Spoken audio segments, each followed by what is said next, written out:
Bienvenidos sean todos ustedes a un domingo más de adoración, un domingo que hemos venido dispuestos a escuchar la palabra de Dios. Venimos sedientos, hambrientos, con deseos de aprender cada día más de Él. Hemos venido con ese entusiasmo porque queremos ser alimentados, transformados de su palabra. Le damos la bienvenida a nuestros hermanos que están aquí de manera presencial. Le damos la bienvenida también a nuestros hermanos de regiones y a todos los que nos siguen por las redes sociales. Es un honor, un privilegio estar compartiendo la vida de Jesucristo. Y hoy día continuamos con el capítulo 11. Y vamos a meditar del versículo del 20 al 26. ¿Lo tienen listo? Y nos ponemos de pie en reverencia a la palabra del Señor. Nos ponemos de pie. Y la palabra del Señor dice así: y pasando por la mañana, vieron que la higuera se había secado desde las raíces. Entonces Pedro, acordándose, le dijo: Maestro, mira la higuera que maldijiste se ha secado. Respondiendo Jesús les dijo: tened fe en Dios.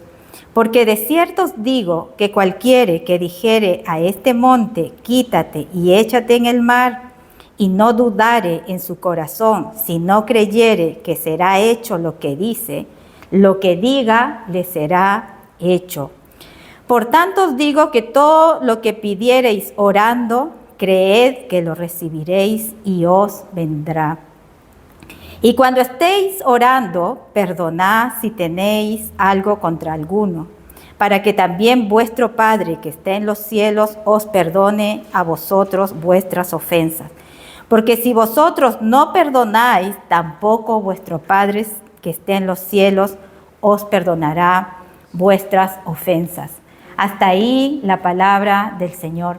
Padre del cielo, nuevamente te damos infinitas gracias, Padre, por tu palabra que la dejaste para que nosotros podamos ser edificados y decirte que cada día, a medida que avanzamos con tu vida, con la vida de Jesucristo, tu Hijo, nos damos cuenta de tu carácter, de tu manera como enseñabas, esa ira santa que manifestabas ante las cosas injustas, Señor.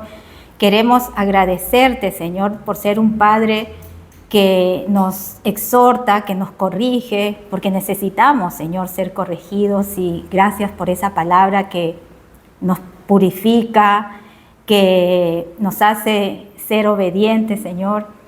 Ponemos a tu disposición este culto para que nos guíe, que tu Santo Espíritu nos proteja, nos acompañe y que seas tú hablando a través de mí. Y toca los corazones, abre las mentes para que esa palabra pueda entrar y puedas empezar una obra, Señor, en cada uno de nosotros. Te damos la gloria, la alabanza en todo. Gracias, Señor. Amén. ¿Pueden sentarse, mis hermanos? Sabíamos que Jesús salía y entraba de Jerusalén, ¿no es cierto? Jesús nuevamente llega a Jerusalén y había observado su templo y vio cosas que realmente le desagradaron y expresó su total desaprobación sobre la forma que tenían los líderes religiosos de Israel, que habían convertido la casa de Dios, la casa del Señor, lo habían convertido en cueva de ladrones. Marcos relacionó lo que había sucedido en el templo con la historia de la higuera estéril. Podríamos preguntarnos qué importancia tiene una higuera en el camino. Para que Marcos haga mención de ella en 2 ocasiones es porque tenía importancia. Además de este milagro que recoge Marcos, si exceptuamos lo de la resurrección, es un milagro diferente a los demás, porque vimos que los milagros que había hecho el Señor siempre eran de bendecir, de sanar, pero en esta oportunidad el Señor usó su poder ¿para qué? para maldecir, para destruir una higuera que no daba frutos. ¿Qué propósito tendrá todo esto? Vayamos al versículo número 20 y dice: y pasando por la mañana vieron que la higuera se había secado desde las raíces. Siguiendo con el contexto de lo que había pasado con la higuera estéril que se había secado, esto fue un acto simbólico que tenía que ilustrar el juicio que iba a aplicar Dios sobre Israel, porque este pueblo se había puesto pagano, idólatra y había rechazado al Mesías. Así como la higuera había secado, así como el Señor había maldecido y había secado esta higuera, también les está diciendo a su pueblo que iba a hacer lo mismo con ellos. Les iba a caer la maldición porque estaban enlodando el templo de Dios, que era sagrado. Habían sacerdotes corruptos que habían convertido el templo de Dios en una cueva de ladrones, en un lugar donde se hacían negocios fraudulentos dentro del pueblo. Cómo el pueblo escogido de Dios, en vez de atraer a la gente a la verdad, los estaban confundiendo con falsas enseñanzas, con idolatrías, con formalismos ceremoniales. Internamente este templo se veía muy frondoso porque eran muy ceremoniales, pero por dentro no tenían frutos. Solo les interesaba recaudar más y más dinero y se enfocaban ¿en qué? En lo material, en las ganancias. Hoy en día está pasando lo mismo en las iglesias, donde los pastores, no digo que todos, no se ocupen por lo espiritual. Tienen iglesias llenas con grandes músicos, grandes grupos de alabanza, pero predican con un evangelio torcido, con falsas doctrinas, iglesias verdaderamente secándose desde la raíz. El Señor pronto anuncia, va a emitir juicio sobre estas iglesias y ya no será sobre el templo. ¿Cómo están las iglesias hoy en día? Les voy a mostrar una comparación, cómo están la mayoría de estas iglesias que están en un estado penoso, que tienen grandes follajes, grandes locales, ostentosas, lujosas, cómodas, pero sin frutos, con raíces secas. Y esto nos habla que Dios pronto emitirá juicio sobre ellas. Y vayamos a Lucas 13, del 6 al 9. ¿Lo tienen? 13, del 6 al 9. Dice, dijo también esta parábola: tenía un hombre una higuera plantada en su viña y vino a buscar fruto en ella y no la halló.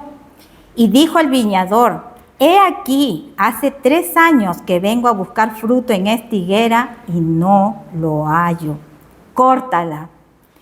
¿Para qué inutiliza también la tierra? Él entonces respondiendo le dijo: Señor, déjala todavía este año, hasta que yo cabe alrededor de ella y la abone. Y si diere fruto, bien, y no, la cortarás. Y si diere fruto, bien, y si no, la cortarás después. Para complementar, tarde o temprano, si es higuera o iglesia no cambia y si no da fruto, el Señor la cortará. El Señor está esperando que cambie, por eso es que la abona, prepara la tierra y dice, si no cambia, la cortará después. Esto es lo que está pasando hoy en las iglesias. Por eso la iglesia está llamada ¿a qué? A fomentar la verdad en medio de un mundo pagano, de un mundo idólatra. Por eso debemos cuidarnos de ser una iglesia sin frutos del Espíritu. El Señor nos advierte y nos muestra que estas cosas no quedarán sin castigo, porque no tuvieron frutos, dice, frutos de arrepentimiento, frutos de perdón, de misericordia, de justicia. El Señor anuncia que cortará estas iglesias.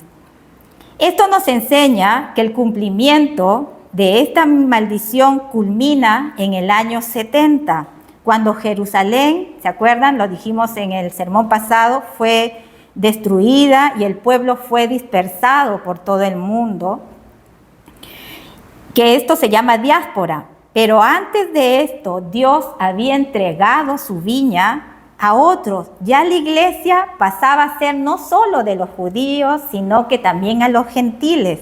Ya no solo iba a ser para Israel, sino para todas las naciones, especialmente para los que habían recibido a Jesucristo como su Señor y Salvador. Hay algo importante que debemos saber. Esto no es el fin de Israel. Y Pablo lo aclara en Romanos 11, para que después ustedes lo lean del 25 al 27. Este texto nos dice que Israel ha sido echado a un lado temporalmente, pero después cuando Cristo venga, cuando venga a reinar, Israel será restaurado y va a poder tener el favor de Dios. Ahora vayamos al versículo 21.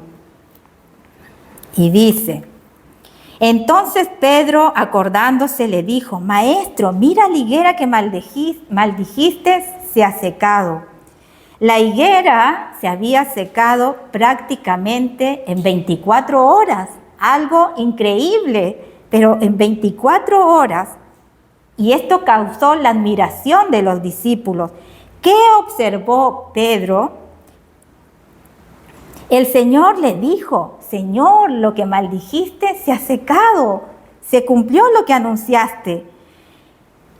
Este árbol se había vuelto un árbol infructuoso, que estaba ocupando un lugar innecesariamente. ¿Por qué? Porque no hablaban la verdad.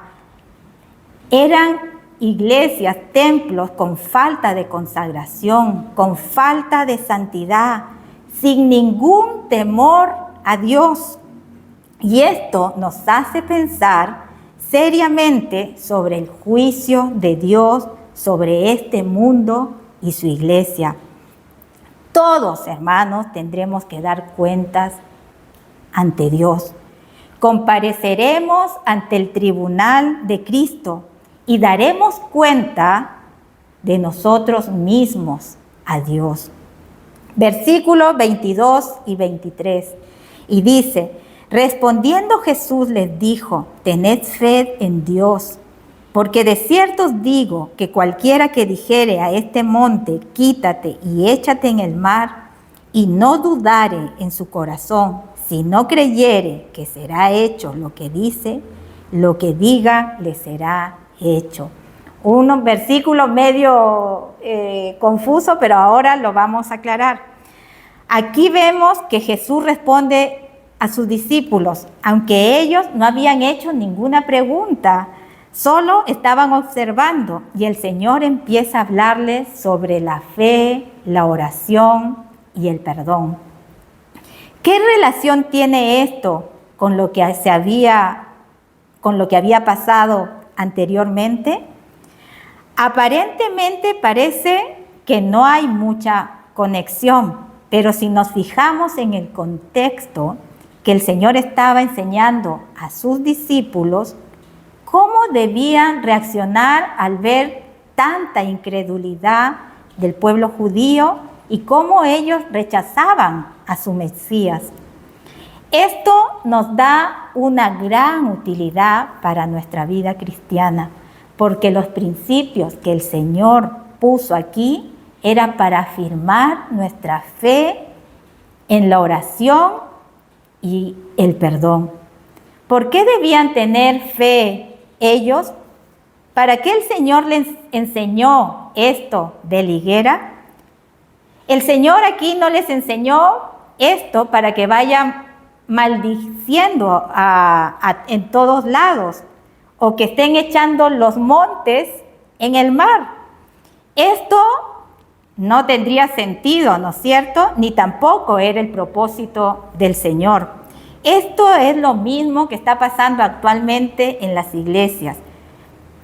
¿Cuántos pasan por allí maldiciendo, declarando profecías de juicio contra la gente y hablando falsas profecías que no tienen sentido y que más aún no están dentro de los propósitos de Dios?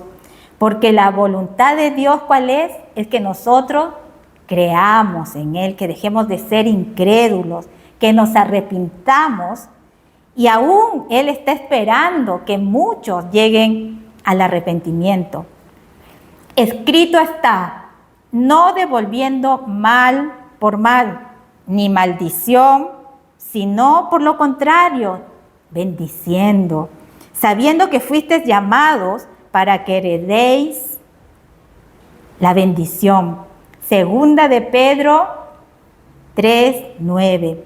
Por tanto, el secreto de la vida cristiana no es enseñar a maldecir o a emitir juicios, que solo eso le compete a Dios por medio de su palabra, sino que lo que debemos hacer es predicar a Cristo, a Jesucristo crucificado, para que la gente alcance la salvación.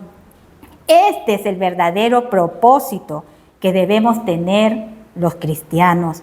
Mirar a las personas con los ojos de Cristo, con amor, con compasión y advertirle de las consecuencias que vendrán a este mundo. ¿Como consecuencia de qué? De la maldad, del pecado. Por eso el Señor les dice, deben tener fe, deben creer lo que yo les estoy diciendo. La nación judía había sido maldecida por Dios porque no tenían fe, no creyeron en el Mesías, confiaron más en ¿qué? En sus obras, en sus actos ceremoniales, en su religión más que en Dios mismo. Y esta fue la razón fundamental por la que vino el juicio de Dios sobre esta nación. Fueron gente sin frutos, incrédulos. Y esto nos debe hacer entender que el único medio para dar frutos para el Señor y ser librados de la esterilidad espiritual es creer en el Dios verdadero. Pero sin fe es imposible agradar a Dios, porque es necesario que el que se acerca a Dios crea que lo hay y que es galardonador de los que le buscan. Muchos se acercan a Dios, pero ¿qué sacan? Si no tienen fe, si no creen. Por eso es importante que el que se acerca a Dios tiene que creer que Él existe y el Señor, aquí viene la promesa, recompensará a los que lo buscan de corazón. O sea, Dios premia la fe verdadera. Nos debe quedar en claro en nuestra vida cristiana que la fe es el único medio que podremos llevar frutos espirituales al Señor. Es el único medio para ser librados de la sequedad y la esterilidad espiritual. La fe en Dios siempre nos llevará a superar las dificultades que encontraremos en nuestra vida cristiana. ¿Cómo puedes superar las dificultades que se presenten en tu vida cristiana? Con la fe en Dios, con creer y entender. ¿Combinada con qué? Con la oración y el perdón. Por eso el Señor dice que el que creyere y no dudare, le será hecho lo que dice. Porque para el que cree y tiene fe en Dios, todo le es posible, de acuerdo a la voluntad de Dios. Tu fe, tu confianza debe descansar en Él, en la gracia del Señor y no en la fe nuestra, en la fe del hombre. No debemos interpretar textos de manera literal. No es que uses la fe, como dice acá, para mover montañas y tirarlas al mar, no. Estas dificultades nos está diciendo que son como grandes montañas que impiden acercarse a Dios. Pero el Señor se dispone a echar tus dificultades en el fondo del mar. Cuando ponemos nuestra fe en Él y en su Hijo Jesucristo, nuestro Salvador, nuestro Redentor. En Miqueas 7:9, les invito a que vayamos porque es muy, lo que nos dice acá el Señor es muy esperanzador. Miqueas, vayamos a Miqueas 7:9. Quiero que lo lean conmigo para que vean qué es lo que hace el Señor con nuestros problemas, nuestras dificultades. ¿Lo tiene? Dice, Él volverá a tener misericordia de nosotros, sepultará nuestras iniquidades y echará en lo profundo del mar todos nuestros pecados. Si tienes una fe verdadera y si te acercas a Dios con un buen corazón y recibes a Cristo, el Señor nos está diciendo acá, sepultará tus pecados e iniquidades en el fondo del mar, porque por gracia sois salvo por medio de la fe, por medio de creer. Y esto no es de nosotros, pues es un don de Dios, no por obras para que nadie se gloríe. Esto es una promesa maravillosa que el Señor nos dejó ya desde el Antiguo Testamento. Estas palabras del Señor nos enseñan que muchas veces la fe puede trascender las cosas físicas y espirituales, porque los apóstoles lo vivieron, ¿se acuerdan? Ellos vivieron cosas imposibles, por ejemplo, que Pedro andaba sobre las aguas. Esto lo podemos encontrar en Mateo 14:29. También lo vimos cuando los 12 observaron cómo el Señor Jesucristo echaba a los demonios. Y lo podemos encontrar en Lucas 10:17. Y todo el libro de Hechos es una prueba de lo que dice Dios es verdad. En nuestra vida cristiana, en algún momento Dios nos hará ver claramente a través de la fe y la oración que tendremos que hacer algo en particular. Y esto requiere confiar plenamente en su palabra y sus promesas. Por eso dice en el versículo 24, vayamos al versículo 24, dice, por tanto os digo que todo lo que recibiereis orando, creed que lo recibiréis y os vendrá. Este versículo está diciendo que debes creer y no dudar, porque la duda puede llegar a ser un obstáculo para recibir lo que pedimos por fe.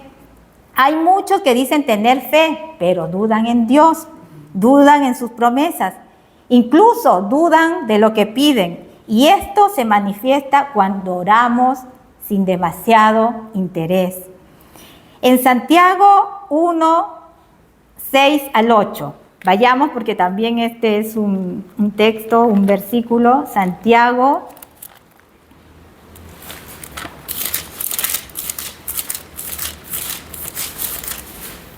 1, del 6 al 8, dice, Santiago 1, pero pida con fe, no dudando nada, porque el que duda es semejante a la onda del mar, que es arrastrada por el viento y echada de una parte a otro. No piense pues quien tal haga que reciba cosa alguna del Señor. Nuestra vida cristiana, hermanos, debe ser perseverante en fe y en oración. Debemos ser constantes. Por eso la fe no debe ser de doble ánimo. Tu vida cristiana no debe ser inconstante en las cosas de Dios, porque se convierte en infructuosa, no da frutos. Es una fe, si tienes una fe dudosa, eres comparado como las olas que vienen y van y no tienen estabilidad. Pedir teniendo fe en Dios tiene ciertas limitaciones, porque hay muchos que piden para enriquecerse, hay muchos que piden para tener autos del año, tal como lo usan en la teología de la prosperidad, que te dice, pide todo lo que quieras y todo será hecho. Y dicen, hecho está.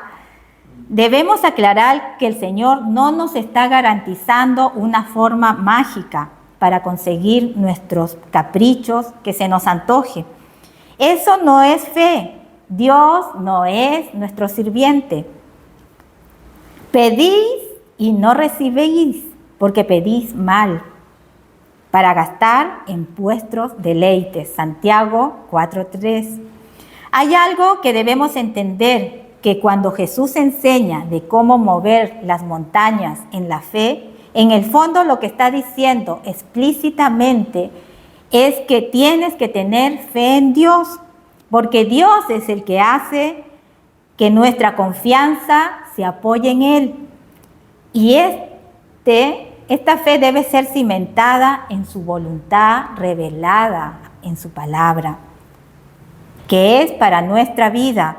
O sea, tu fe no debe ser una fe sugestiva, una fe en nosotros mismos, una fe que te diga confía en ti mismo, o creer en una fe esotérica, una fe algo mística que la tienen algunos, que son seres especiales, elevados.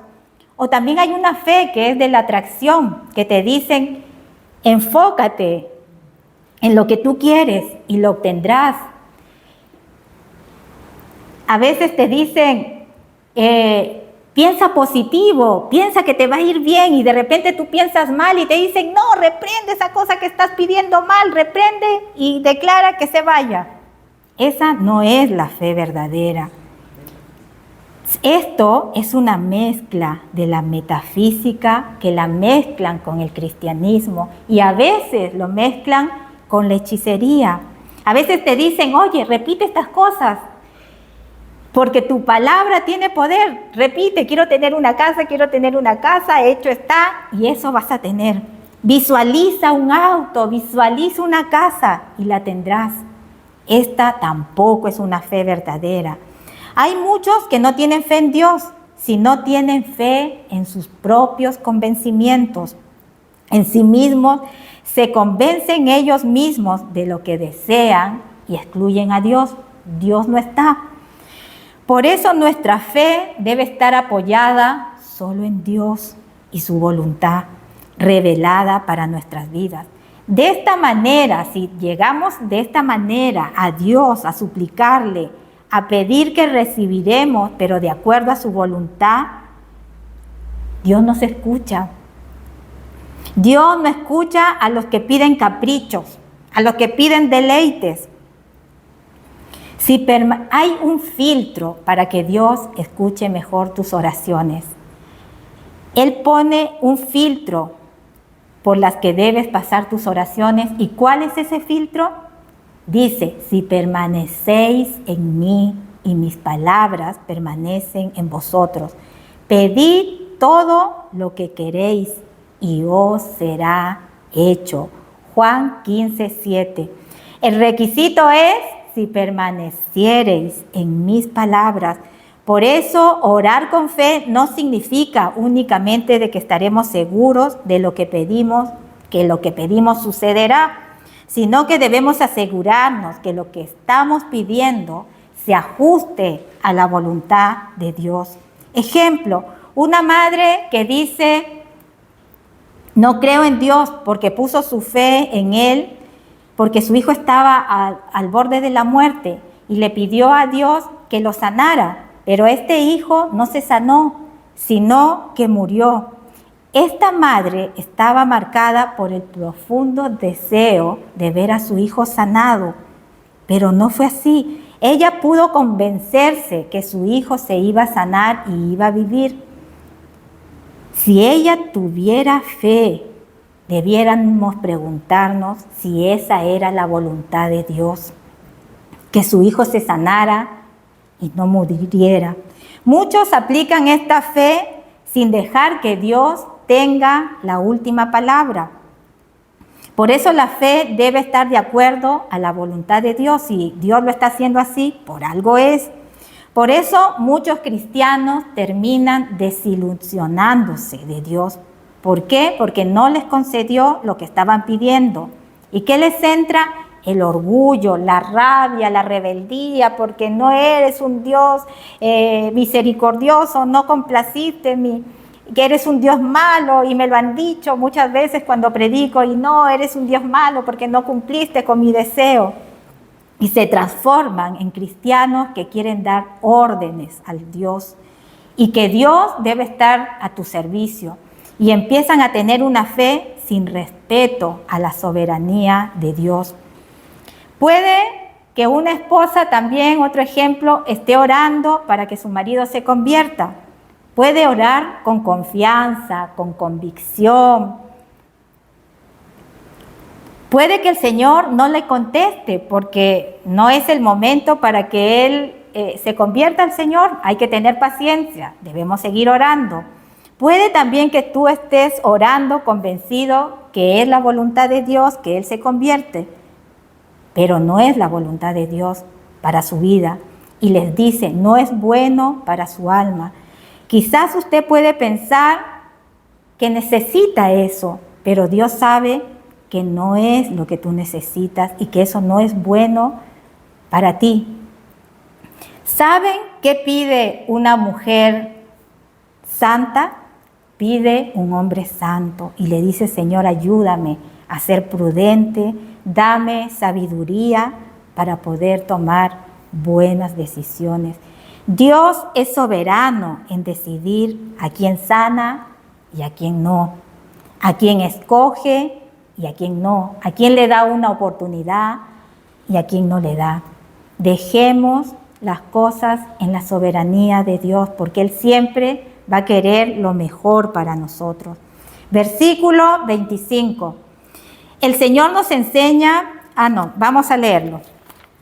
Versículo 25 y dice, y cuando estéis orando, perdonad si tenéis algo contra alguno, para que también vuestro Padre que esté en los cielos os perdone a vosotros vuestras ofensas. El Señor nos enseña que no debemos orar para pedir la maldición de Dios sobre una persona, sino todo lo contrario. Debemos orar por nuestros enemigos y no guardar rencor ni resentimiento, sino más bien bendecid a los que te maldicen. Mateo 5:44. ¿Saben por qué es importante esto de estar así con un corazón limpio? Para que nuestras oraciones no tengan estorbo y estas oraciones no sean incómodas al oído de Dios. Dios quiere que lleguemos con un corazón limpio, sin rencor, sin ira, sin nada de esas cosas. Por eso antes de orar a Dios debemos hacer todo cuanto esté a nuestro alcance para poder alcanzar la paz con todos, con una conciencia, les decía, limpia, perdonándonos sinceramente y pidiendo perdón. Si conscientemente o inconscientemente has dañado a alguien, el Señor está diciendo, si tú has ofendido a tu prójimo o a tu hermano, tienes que pedir perdón por la ofensa que levantaste contra tu prójimo. Si tú no lo haces, tus oraciones llegarán a ser un estorbo para Dios. Uno de los frutos que debe tener el cristiano, y nos está diciendo el Señor el día de hoy, es el perdón y no el orgullo. Efesios 4:32. Versículo 26 dice, porque si vosotros no perdonáis, tampoco vuestro Padre que esté en los cielos os perdonará vuestras ofensas. Si tú no tienes la capacidad de perdonar o de pedir perdón, cuando levantas una ofensa contra alguien, Dios tampoco te perdonará.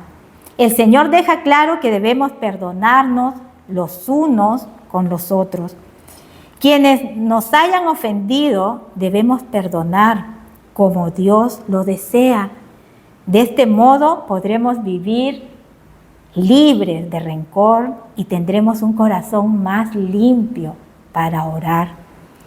Como reflexión, debemos entender que siempre habrá personas que nos han hecho daño, que nos han lastimado, que nos han ofendido, pero aún así debemos perdonar y volver a amar.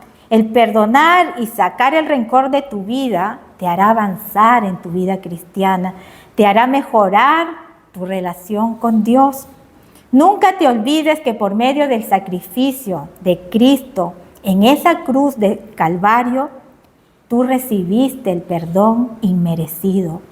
Lucas 17, del 3 al 4. Les pregunto, ¿has perdonado a las personas o al hermano que te ofendió? El que perdona la ofensa cultiva el amor. El que insiste en la ofensa divide a los amigos. Proverbio 17, 9. Les pregunto, ¿tienes rencor o resentimiento en tu corazón que te impide tener una verdadera relación con Dios y con tus hermanos? Y llega el punto que tus oraciones llegan a ser un estorbo para el Señor. Cuando oras, les pregunto, ¿lo hacen en paz? ¿Estando en paz con todos? ¿O estás peleándote con tu esposa, con tus hijos, con tus vecinos? Cuando oras, ¿llegas así? ¿O oras con una conciencia limpia, sin odio, sin resentimiento? ¿Tus oraciones están alineadas a la voluntad de Dios? ¿Cuál es el tipo de fe que tienes? ¿Tienes una fe en ti mismo o tienes una fe puesta en Dios o una fe puesta en lo material? Queridos hermanos, quiero terminar leyendo Lucas 17 del 3 al 4. Vayamos a Lucas.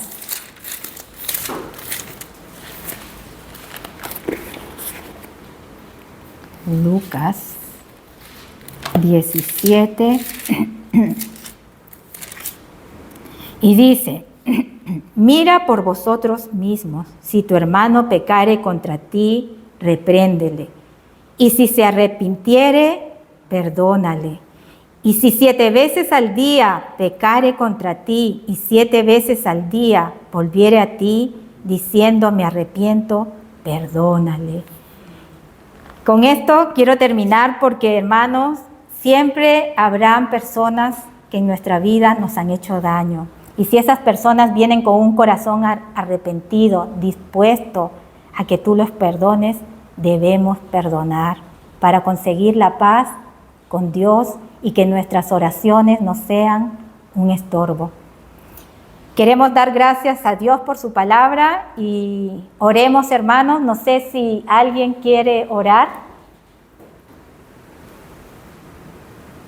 ¿Prendió? Que esté la lucecita. Azul. Sí, ahí. Amado Padre, te damos gracias, Señor, por esta palabra que hemos recibido, que nos insta a hacerte fieles a ti principalmente, Señor, a través de nuestra fe, porque es poderosa la fe, Señor, que toca mentes, corazones, y nos permite también llegar a conocerte en plenitud, Padre, porque tú eres la verdad, tú eres lo que nosotros buscamos en la oscuridad en la que estamos, Señor. Padre amado, te doy gracias porque tenemos esta oportunidad de estar aquí en tu presencia, Señor, y recibir tu bendición, esa bendición de la fe, esa fe que nos permite alcanzarte, Señor, en plenitud. También nos enseñas a perdonar, a arrepentirnos de nuestros pecados también, Padre, y todo ello nos permite ser limpios en tu verdad, Padre, y acercarnos a ti. Gracias por esta palabra hermosa que nos llega y te pedimos también, Señor, por aquellos corazones, aquellas mentes cerradas que no te buscan y no te buscan por indolencia tal vez, por falta de buscar algo que les dé sanidad espiritual a sus vidas, Señor. Pero también oramos por ellos y pedimos, Padre, para que también nosotros tengamos la posibilidad de llevar una palabra para ellos, Señor, para que te conozcan en plenitud.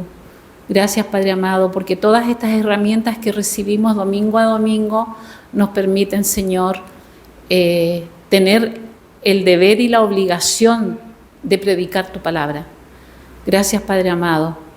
En el nombre de tu amado Hijo Jesús. Amén. Amén. ¿Alguien más quiere orar? ¿No? Ya. Padre Celestial, nuevamente, Señor, nos sorprende tu manera de enseñarnos, esa manera que para el mundo es ilógica de orar por los que nos maldicen, desearles el bien, Señor. Y ese es el verdadero corazón, Señor, de tu Hijo, tu corazón, Señor, que solo hay amor, Señor, para que podamos, a través de nuestro testimonio, que vean a Cristo, ese Cristo perdonador, pero también un Cristo, un Dios que maldice cuando no obedecen, Señor. Y te queremos agradecer esa manera práctica y sencilla, esos ejemplos que usas para poder entender, Señor, para poder creer. Y queremos que nos regales esa paz, Señor, esa paz para poder comunicarnos contigo y no tener ese corazón lleno de resentimiento, de odio, Señor, porque es un estorbo para que tú nos escuches. Queremos llegar a ti con un corazón limpio, con conciencias limpias, que limpies nuestro corazón, Señor, de todo resentimiento, raíz de amargura, Señor, porque esas oraciones para ti te molestan, te desagradan, Señor. Te pedimos que seamos una iglesia santa, una iglesia con una conciencia limpia, con un corazón con frutos de tu espíritu, Señor, con ese corazón misericordioso, con ese corazón perdonador, con ese corazón que tiene solo la intención de hacer cosas nuevas, Señor. Señor, ayúdanos, Señor, para que seamos una iglesia que te adore en espíritu y verdad, Señor. Y llévate nuevamente la gloria y la honra, Señor, porque solo es tuya y solo a ti te merece. En el nombre de Jesús, amén. Amén.